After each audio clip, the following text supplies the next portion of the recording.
Let's talk about this one. Check this out.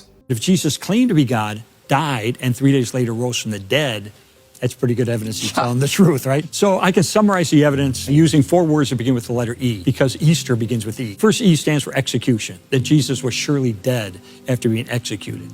Not only do we have 5 sources outside the Bible that talk about his death, but no less of a source than the Journal of the American Medical Association, a secular, scientific, peer-reviewed medical journal, carried an investigation into the death of Jesus. And this was their conclusion, quote, "Clearly, the weight of the historical and medical evidence indicates that Jesus was dead even before the wound to his side was inflicted." Second E stands for early accounts or early reports that he rose from the dead. Some people believe that the resurrection was a legend, and we knew it took time for legend to develop in the ancient world. One scholar said at least 2 generations of time to negate a solid core of historical truth. But we have preserved for us in the scriptures a report on the resurrection of Jesus Christ, including named eyewitnesses and groups of eyewitnesses, including skeptics, that has been dated back by scholars to within months of his death.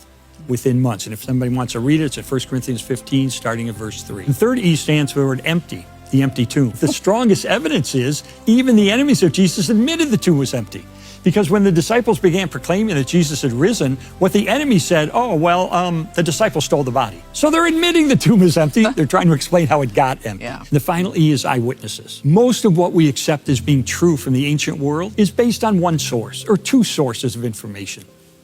For the conviction of the disciples that they encountered the resurrected Jesus, we have no fewer than 9 ancient sources, inside and outside the New Testament, confirming and corroborating the conviction of the disciples that they encountered the resurrected Jesus. That is an avalanche of historical data.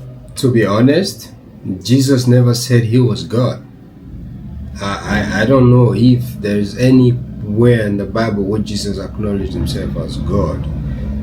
But this is also a sensitive topic that I think I don't have much information to back up, but you guys should do your own thing and let me know what you think about this. If I'm right or if he's right, I just want to be educated about this. But in my opinion, Jesus never claimed he was God.